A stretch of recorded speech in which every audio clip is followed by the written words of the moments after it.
Sutra Terata yang menakjubkan, Bab 7 Perumpamaan Kota Gaib, Simfasyang Jumat 25 Maret 2022. Sulit mendapatkan hujan dharma untuk menutrisi yang lapar. Episode 1024. Dengan semangat untuk maju, tekun melatih diri untuk menghancurkan segala kerisauan, mempertahankan kesabaran dan mempraktikkan dharma bajik, mendengarkan dharma dan memperoleh manfaat. Orang yang belajar dharma bertambah banyak dan penghuni alam rendah berkurang. Dharma menakjubkan ibarat hujan dan embun yang membasahi semua makhluk. Ini juga adalah sesuatu yang semua orang seharusnya jelas. Dengan semangat untuk maju, harus tekun melatih diri. Seandainya melatih diri ada kurang, akan semangat untuk maju, pasti akan jadi malas dan akan terjerumus. Ini adalah prinsip kebenaran yang pasti. Ada batin semangat untuk maju dan tekun melatih diri, baru bisa maju. Kehidupan sehari-hari seorang praktisi. Setiap hari ada aturannya. Hidup sesuai aturan yang sudah ditentukan, baru dapat mempertahankan pikiran giat bersemangat untuk maju. Demikian maka dengan sendirinya, selangkah demi selangkah maju terus. Setahap demi setahap melangkah maju. Jika batin tidak semangat, tidak terpikir untuk tekun melatih diri, maka adalah sebersih niat malas. Selangkah demi selangkah terjerumus, maka tidak akan maju. Selamanya akan selalu berdiri di tempat. Kehidupan manusia ada berapa lama bisa membiarkan kita setiap hari berdiam diri, setiap hari malas, kosong melewati kehidupan. Melatih diri adalah harus bisa melatih, sampai ada sebersih niat yang bisa mengatasi pikiran yang malas. Kita harus bisa setiap saat semangat, tekun melatih diri dalam setiap masalah. Seandainya bisa demikian, baru ada metode untuk mengikis segala kerisauan. Noda batin sangat kecil dan halus. Jika kita kekurangan semangat untuk maju dan tekun melatih diri, sama saja kita akan seperti orang pada umumnya. Tidak ada perbedaan yang disebut praktisi. Praktisi harus berbeda dengan yang lain. Tekun melatih diri, baru dapat meningkatkan waspada, mencegah kesalahan dan menghentikan kejahatan. Bila orang, masalah dan benda muncul di hadapan, hal yang tidak sesuai keinginan, kita dengan sendirinya tidak akan tergoyahkan olehnya. Adanya kegelapan batin dan kotoran batin, melihatnya dari sudut pandang seorang praktisi. Benar dan salah sangat jelas, maka tidak ada kerisauan apapun yang mengganggu, dapat membedakan benar dan salah. Apa yang dapat mengganggu kita? Apa yang dapat membuat kita risau? Oleh karena itu, setiap hari di antara orang-orang, noda batin dapat dihapuskan, maka akan berkurang sedikit kerisauan. Menjaga batin yang tekun dan semangat untuk maju ini perlu dipraktekkan dengan semangat dan tekun melatih diri, sehingga dalam kehidupan sehari-hari dapat berhadapan dengan orang dan masalah tanpa menambah kerisauan. Yang baru tidak bertambah, sedangkan yang lama kita mempertahankan praktik kesabaran. Mempraktikkan dharma bajik, yang lama dapat dilihat dengan pikiran terbuka. Kebaikan dan dendam masa lalu, hal-hal di masa lalu, secara perlahan melepaskannya. Berpikiran terbuka, penuh pengertian, bertoleransi. Pada saat bersamaan dengan hati yang penuh syukur, ini adalah mempertahankan kesabaran dan mempraktikkan kebajikan. Walau apa yang terjadi di masa lampau, kita haruslah memurnikan diri setiap hari. Murnikanlah diri Anda setiap hari. Hari ini menggunakan batin yang jernih dan murni, karena kemarin kita tidak mengalami kerisauan. Kerisauan tidak terakumulasi di dalam batin kita. apalagi kerisauan, ketidakbahagiaan di kemarin. Hari ini saya menggunakan batin yang sangat jernih dan murni. Hal yang kemarin telah dilupakan, yang telah berlalu. Hari ini tidak ada masalah apapun. Maka murnikanlah diri setiap hari lagi dan lagi memurnikan diri sendiri. Murnikanlah diri Anda setiap hari. Niat ini, memurnikan diri sendiri setiap hari adalah batin yang murni.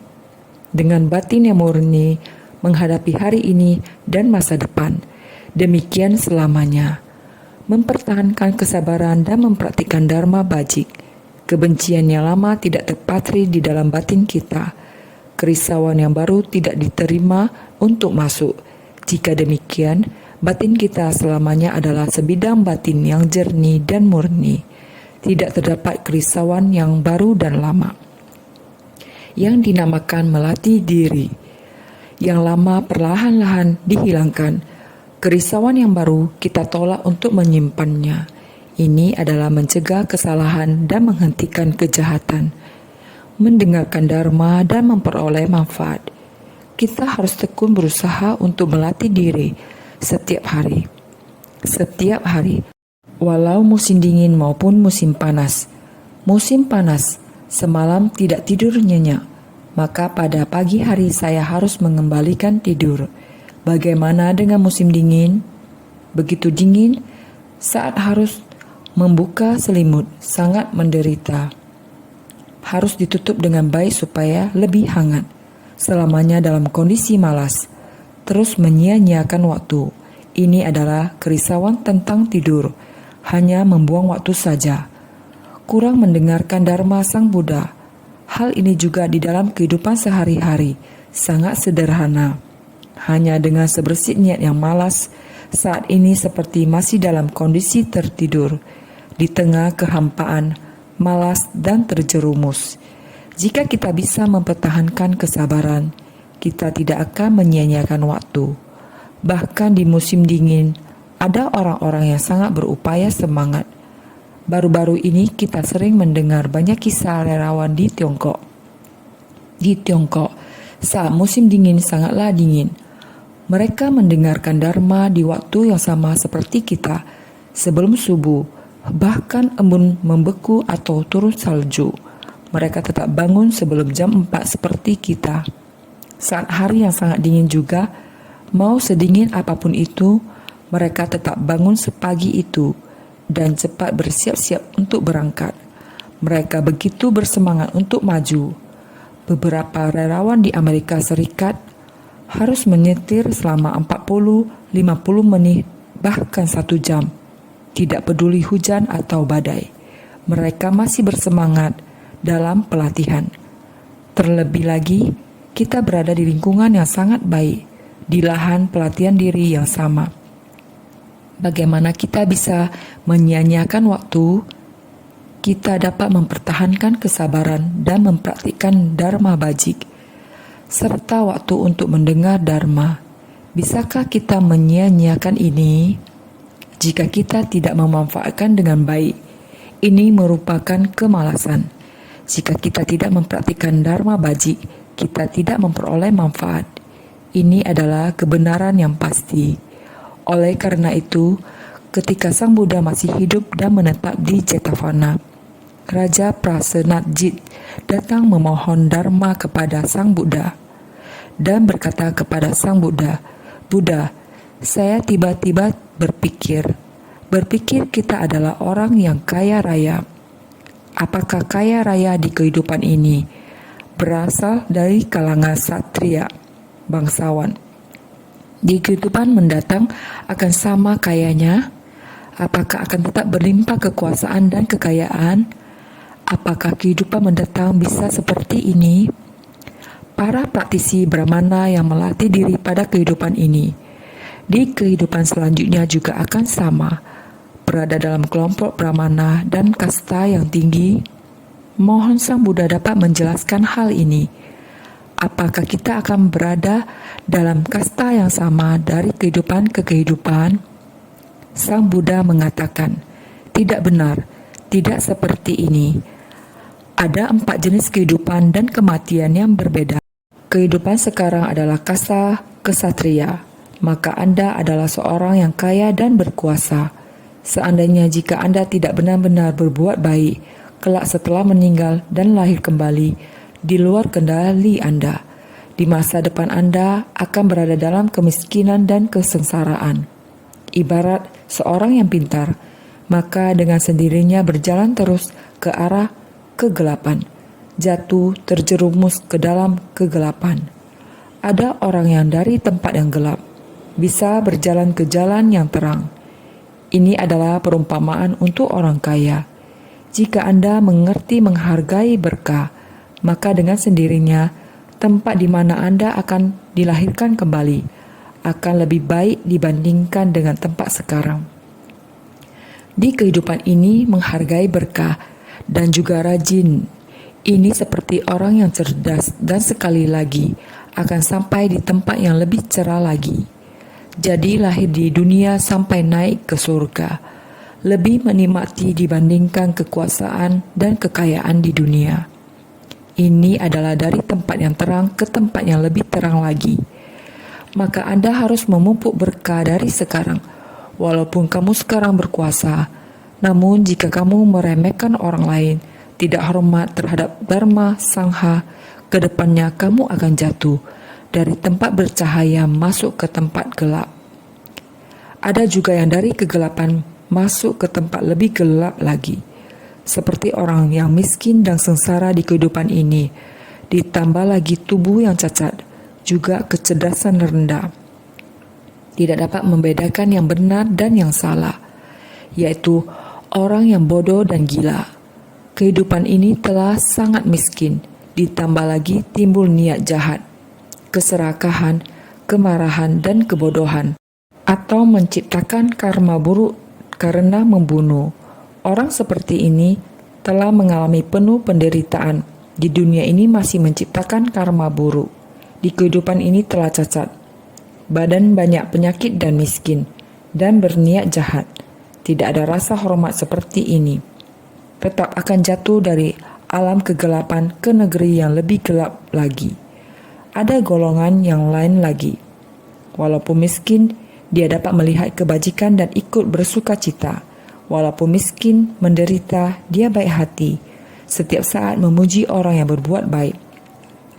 Dia bersedia mempersembahkan tubuh dan tenaganya. Bersedia untuk bersumbangsi dan berdana. Orang yang seperti ini, walaupun berada di kegelapan, misalnya di dalam kegelapan, pelan-pelan dia akan berjalan menuju jalan yang bercahaya. Dia akan terlahir kembali di alam manusia, walaupun terlahir di surga di kehidupan mendatang. Inilah 4 macam siklus kelahiran dan kematian. Ada orang kaya di antara yang kaya. Ada yang biasa-biasa saja, tetapi hatinya bersuka cita dalam berbuat kebajikan. Walaupun saya tidak memiliki banyak uang, tetapi saya melihat kebajikan dan ikut bersuka cita. Saya masih memiliki tenaga, saya juga dapat melakukan kebajikan. Orang yang seperti ini akan terlahir di surga. Walaupun sekarang berada di kemiskinan, walaupun dia miskin, tetapi kaya batin. Walaupun kehidupannya kesulitan, dia dapat menaklukkan kesulitannya, dapat membantu orang lain, menggunakan berbagai macam cara untuk membantu orang lain. Ini yang dinamakan orang miskin yang kaya batin. Dalam orang miskin yang kaya batin, dia juga yakin akan ajaran Buddha, mempraktikkan dan menegakkan dengan tubuh dan batinnya seperti ini. Kelak bukan hanya datang ke dunia menjadi orang kaya. Jika tetap seperti ini, mempraktikkan lebih banyak dharma baji dan menjalin jodoh baik, juga dapat terlahir di surga. Ada beberapa yang miskin dan menderita. Di dalam hati tidak ada sedikit pun kebajikan. Melihat praktisi spiritual, kemudian memfitnah mereka. Tidak ada rasa kepercayaan terhadap Buddha, Dharma, dan Sangha. Tidak ada keyakinan. Seperti demikian, hidup dalam kemiskinan. Jasmani dan batin tidak sempurna. Sedikit kesempatan untuk berbuat kebajikan pun tidak ada. Seperti ini, di kehidupan mendatang akan terperosok lebih ke dalam. Ini adalah 4 jenis kelahiran. Sekarang kita hidup seperti ini. Di masa mendatang, bagaimana kita meninggal dunia? Setelah meninggal dunia, kemana kita akan dilahirkan kembali? Inilah kehidupan manusia. Oleh sebab itu, kita harus upaya bersemangat dengan tekun. Bagaimana menghapuskan kerisauan, bagaimana menghapus penderitaan di kehidupan sekarang. Harus sabar terhadap berbagai penderitaan ini. Harus menanam kebajikan, mendengarkan dharma. Setelah mendengar, harus mempraktikannya dalam tindakan nyata. Harus berbuat demikian sehingga bebas dari kerisauan. Kerisauan yang disebabkan oleh orang lain ke kita, kebencian di masa lampau, semuanya harus dihapuskan. Kebencian di masa lampau, semuanya harus dihapuskan. Tidak ada permusuhan dan kebencian. Sekarang kita mendengarkan dan mempelajari Dharma. Dengan sendirinya semakin banyak orang yang belajar Dharma, seiring dengan banyaknya orang yang mendengarkan dan mempelajari Dharma. Dengan sendirinya alam rendah akan berkurang juga. Makanya ketika Buddha berada di dunia, saat itu bahkan raja pun datang bertanya kepada Buddha, sebenarnya kehidupan kita apakah dari satu kehidupan ke kehidupan berikutnya adalah sama? Karena di India terdapat 4 kasta, maka dia datang bertanya demikian. Sang Buddha menjawab demikian, pada kehidupan yang sekarang. Kita lihat ada yang kaya dan makmur, ada pemuka agama, ada penduduk pada umumnya, ada juga rakyat jelata. Bagaimana dia hidup pada kehidupannya yang sekarang? Demikianlah kehidupan dia pada kehidupan ini. Namun, apa yang engkau lakukan pada kehidupan ini, apa yang akan terjadi pada kehidupan yang akan datang, tergantung bagaimana engkau menjalani kehidupan sekarang. Demikianlah Sang Buddha menjelaskan padanya. Prinsip kebenarannya adalah sama. Singkat kata, orang yang belajar Dharma bertambah banyak dan penghuni alam rendah berkurang. Ini adalah ajaran Buddha. Sejak dahulu kala, sekarang prinsip kebenaran selalu sama.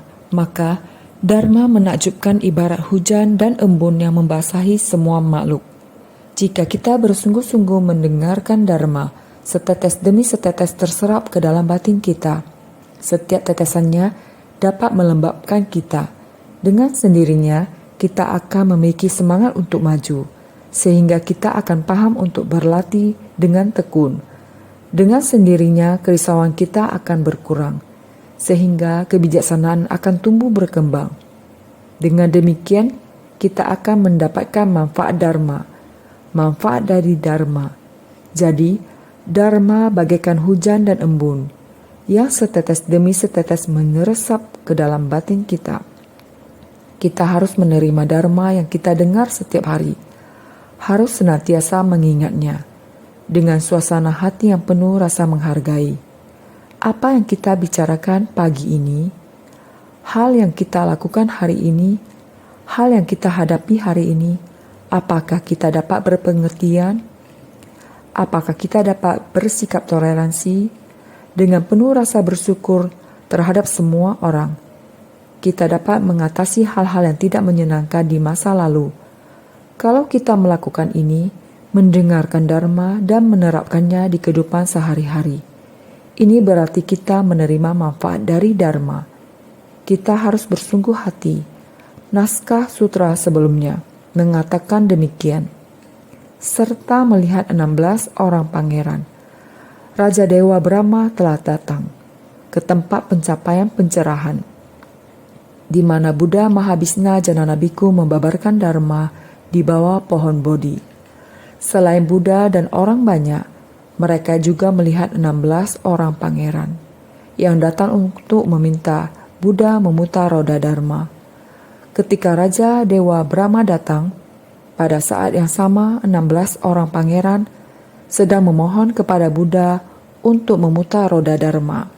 Jadi, serta melihat 16 orang pangeran memohon pada Buddha untuk memutar roda Dharma. Kemudian, para Raja Dewa Brahma bersujud dengan menempatkan kepala di kaki Buddha, mengitarinya sebanyak 100.000 kali dan menaburkan bebungaan surgawi di atas Buddha. Sutra Teratai bab 7, bab perumpamaan kota gaib. Pangeran sedang memohon dharma kepada Buddha. Ketika para dewa datang, mereka juga penuh rasa hormat. Mereka bersujud kepada Buddha, mengitarinya sebanyak 100.000 kali, dan menaburkan bunga untuk memberikan persembahan. Bunga yang ditaburkan setinggi gunung Semeru, bunga turun dari tempat tinggi dan bertumpukan setinggi gunung Semeru, serta menggunakan sebagian persembahan pada Buddha dan pohon Bodhi. Karena bunga bertaburan dari langit, meskipun pohon Bodhi sangat tinggi, bunga bertaburan dan menumpuk di atas pohon Bodhi. Jadi, bunga yang ditaburkan setinggi gunung Semeru serta menggunakannya sebagai persembahan pada Buddha dan pohon Bodhi. Sehabis mempersembahkan bunga, masing-masing mempersembahkan istananya kepada Buddha itu, seraya berkata demikian, "Sudi kiranya melihat pada kami dengan keibaan dan memberikan manfaat pada kami sekalian." Sutra Teratai bab 7, bab perumpamaan kota gaib. Dengan cara yang sama, setelah Raja Dewa Brahma memberikan persembahan, memohon Buddha memberikan pengajaran, karena masih memiliki delusi yang halus yang belum dikikis. Jika berkah sudah habis, juga sama harus jatuh ke alam lebih rendah. Setiap hari saya menyampaikan tentang hal ini, karena kondisi batin bagi dari Raja Alam Brahma, sehingga dikatakan merasa iba. Semua istana yang kami persembahkan, sudi kiranya diterima. Semua yang saya persembahkan, sudi kiranya Buddha menerimanya. Semua istana yang kami persembahkan, sudi kiranya diterima. Pada ketika itu, para Raja Dewa Brahma di hadapan Buddha, dengan satu hati dan satu suara berkata dalam bentuk syair. Sutra Teratai bab 7, bab perumpamaan kota gaib. Semua orang memohon kepada Buddha. Mereka memohon Buddha agar menerima. Ini menunjukkan ketulusan mereka. Setelah ini semua Raja Dewa Brahma di hadapan Buddha dengan penuh hormat. Satu hari dan satu suara. Demikian banyaknya para Raja Dewa Brahma ini, dengan satu hati satu suara, dengan suara yang sama menyampaikan dalam bentuk syair untuk memuji Buddha. Naskah sutra mengatakan, Bhagawan adalah sangat sulit untuk bertemu. Ia mampu menghancurkan segala kerisauan. Setelah 130 kalpa berlalu, baru sekarang berkesempatan untuk bertemu. Semua makhluk yang lapar dan dahaga dicukupi dengan hujan dharma. Sebelumnya, belum pernah melihat seseorang dengan kebijaksanaan tak terhingga ini. Sutra Teratai bab 7, bab perumpamaan kota gaib. Jadi Bhagawan adalah sangat sulit untuk bertemu, karena dalam waktu yang sangat panjang, sampai sesosok Buddha bisa muncul di dunia. Ini hal yang sangat sulit ditemui. Ketika Buddha muncul di dunia, akan membabarkan Dharma. Dengan Dharma akan mampu menghapus semua kerisauan. Karena dewa dan manusia memiliki kerisauan, ketika Buddha muncul di dunia, dengan sendirinya karena mampu menghapus kerisauan. Bhagawan adalah sangat sulit untuk bertemu. Ia mampu menghancurkan segala kerisauan. Setelah jangka waktu lama, barulah bertemu. Adalah sulit untuk bertemu dengan orang yang mampu menghancurkan segala karma penuh kerisauan. Ini adalah sebuah kesempatan yang sangat baik, karena tidak mudah seorang Buddha muncul di dunia. Setelah jangka waktu lama, barulah bertemu. Sangatlah tidak mudah untuk seorang Buddha muncul di dunia. Ini adalah orang yang mampu menghancurkan segala karma penuh kerisauan. Hanyalah Buddha. Buddha lahir di dunia dan mencapai pencerahan. Setelah beliau dapat memahami dengan jelas tentang kebenaran sejati dari segala sesuatu di dunia, dia bisa membuka dan mengajarkan kepada para manusia dan para dewa, membuat orang yang memiliki noda batin yang berat bisa menyelenyapkan dan memahami satu persatu, melenyapkan rintangan dari noda batin, sehingga orang yang membabarkan dharma dapat melenyapkan rintangan delusi para makhluk. Ada orang yang telah tersadarkan. Setelah tersadarkan, mereka dapat membabarkan dharma. Dengan membabarkan dharma, mereka dapat melenyapkan rintangan dari kegelapan batin, noda batin, dan delusi para makhluk. Para makhluk karena memiliki kegelapan batin dan delusi, bagaikan butiran debu pasir, sangat banyak. Noda batin sebanyak butiran debu pasir, sangat halus dan kecil seperti butiran debu pasir.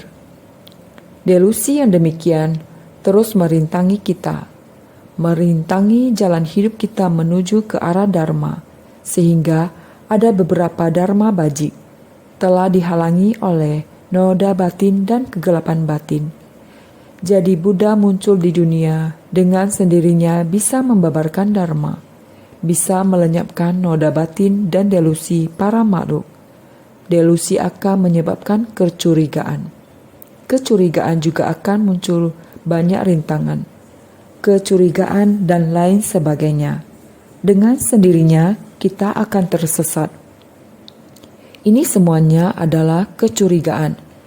Kecurigaan dalam batin adalah tidak yakin, tersesat. Ini semuanya adalah delusi, melenyapkan delusi. Ini karena Buddha membabarkan dharma baru dapat melenyapkan noda batin dan kegelapan batin para makhluk dan kebingungan dari delusi. Membabarkan dharma untuk melenyapkan rintangan dari delusi pada para makhluk memungkinkan mereka untuk memperoleh buah tiada tara. Juga menggunakan dharma menakjubkan sesuai kapasitas untuk melenyapkan kerisauan. Semua delusi ini dan kebingungan yang demikian tidak bisa mengarah ke arah yang tepat. Kebingungan yang demikian sangatlah beragam.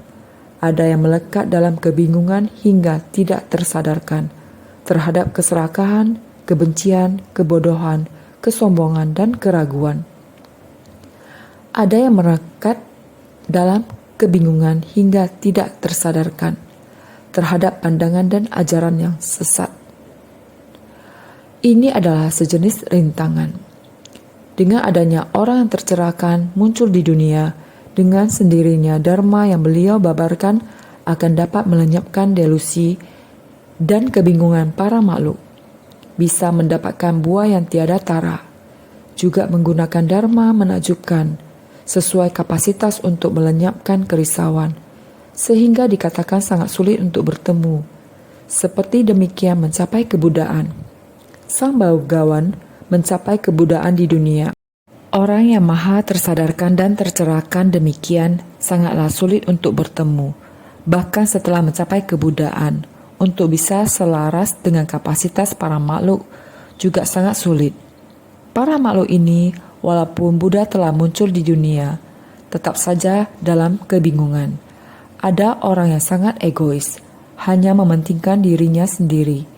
Dia tidak bisa untuk sembari memberi manfaat kepada orang lain.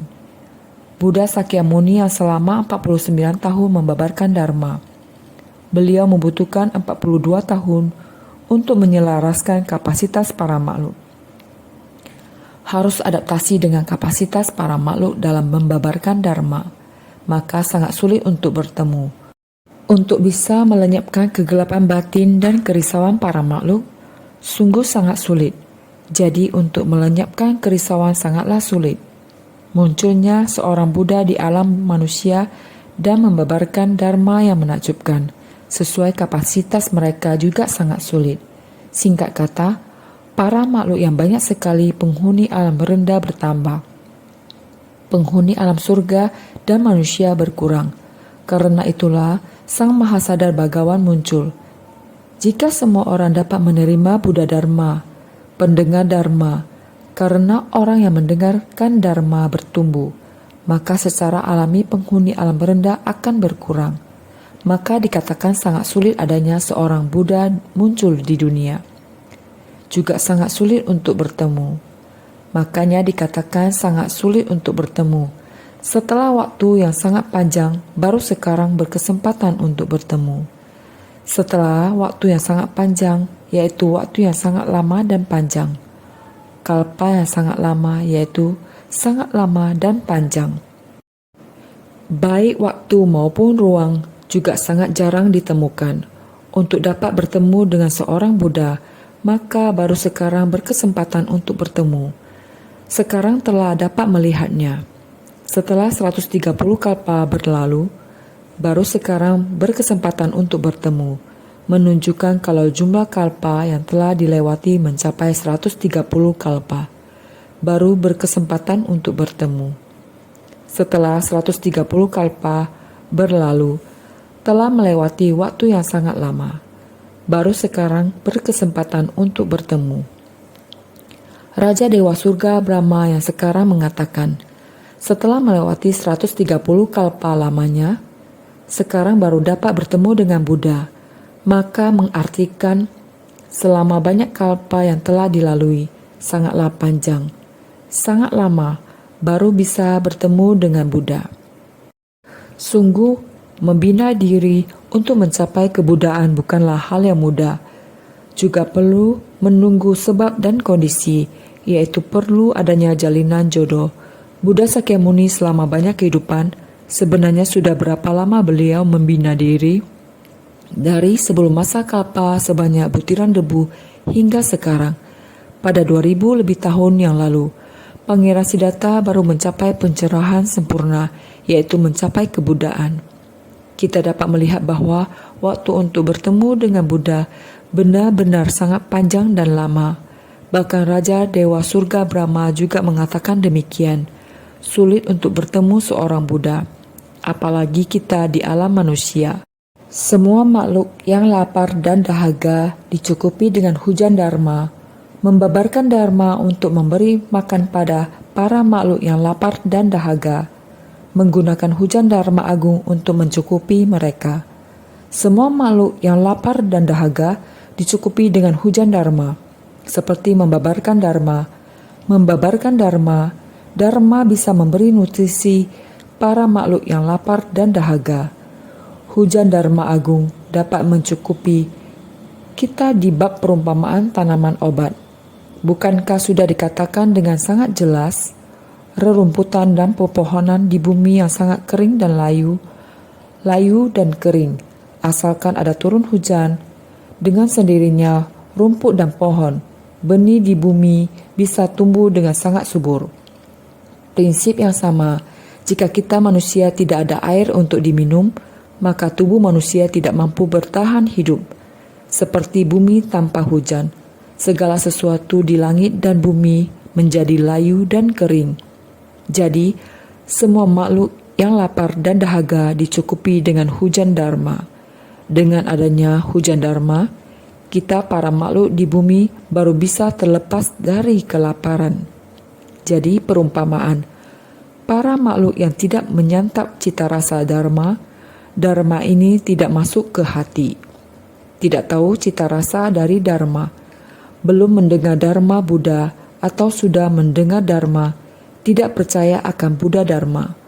Orang seperti ini, mereka sedikit pun tidak tahu akan dharma. Setelah mendengar dharma Buddha, jika tidak baik-baik menghayati, ibarat makan sesuatu, jika kita tidak niat mencicipinya, maka tidak akan tahu sebenarnya manis atau asin. Jadi dikatakan harus bersungguh hati ketika memiliki makanan untuk disantap. Kita juga harus dengan sungguh-sungguh sepenuh hati mencicipinya dan memperhatikan hal ini. Apa yang sedang kita makan, bagaikan ketika kita mendengarkan dharma, harus bersungguh hati untuk mendengarkan. Karena dharma sangat mendalam, menggunakan sangat banyak perumpamaan.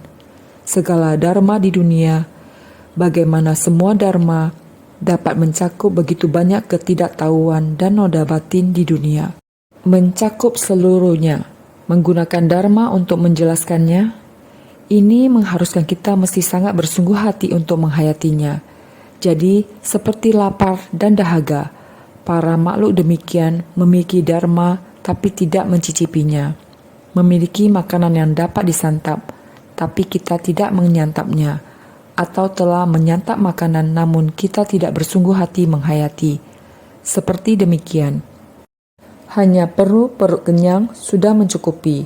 Demikianlah tidak dapat memahami, tidak mengetahui cita rasa dharma.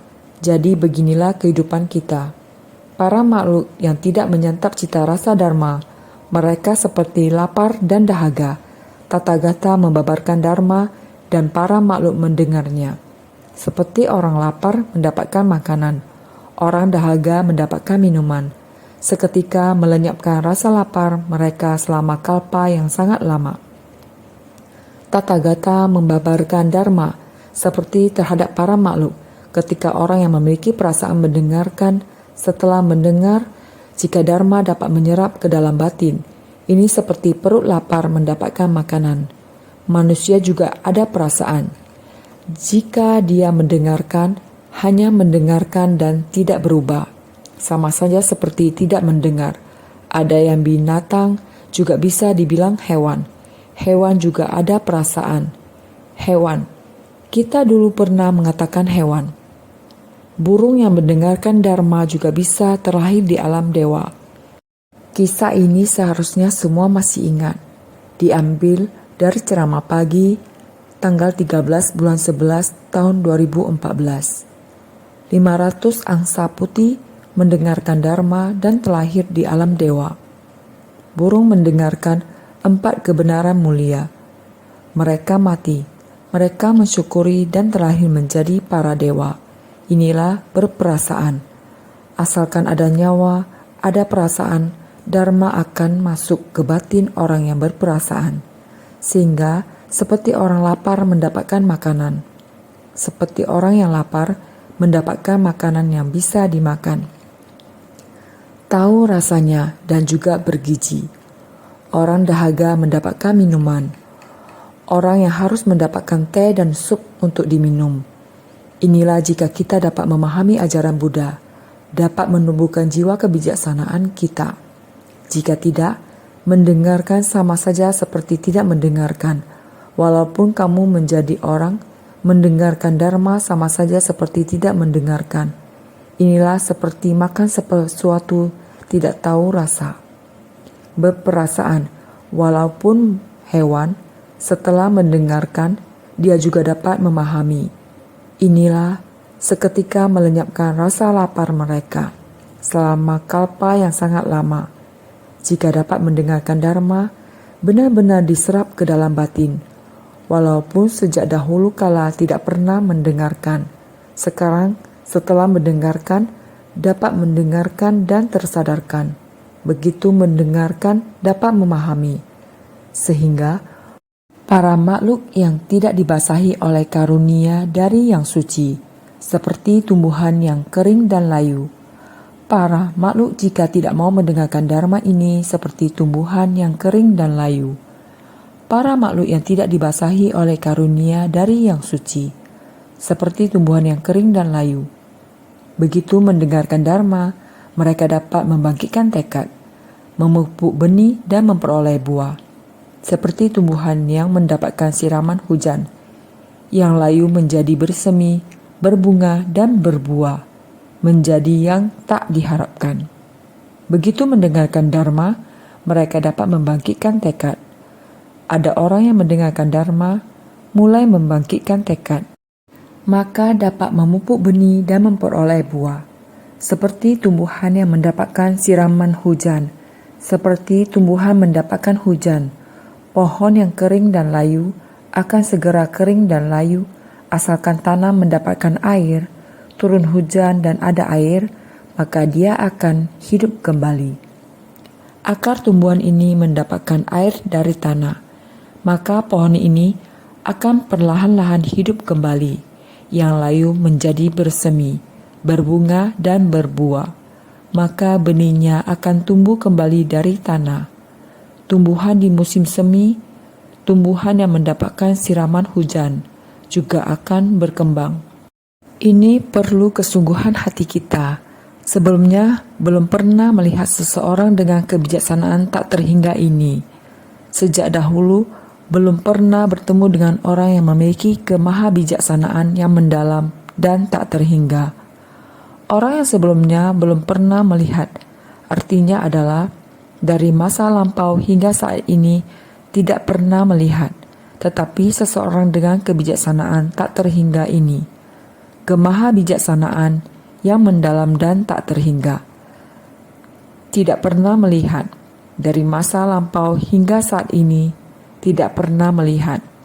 Karena setelah 130 kalpa berlalu, kalpa yang panjang, waktu yang sangat lama, masih belum pernah bertemu dengan orang dengan kemahabijaksanaan, sehingga orang yang memiliki kemahabijaksanaan yang mendalam dan tak terhingga benar-benar sulit bertemu. Kita bersungguh hati dalam Dharma. Dharma selamanya membasahi batin kita, sehingga kita harus senantiasa giat menekuni. Giat menekuni dalam kehidupan keseharian kita. Manusia, masalah dan fenomena juga sama. Dalam kehidupan keseharian kita, jika kita dapat giat menekuni dalam batin, giat melatih diri, maka berbagai macam manusia, masalah dan fenomena tidak akan membelenggu batin kita.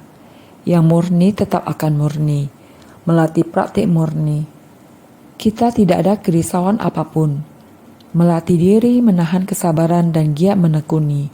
Inilah manfaat yang kita dapatkan. Sehingga dikatakan, kita sendiri membina diri, maka diri sendiri yang mendapatkan. Tidak ada orang yang bisa membagikannya kepada kita. Tetapi manfaat yang kita dapat berbagi dengan semua orang.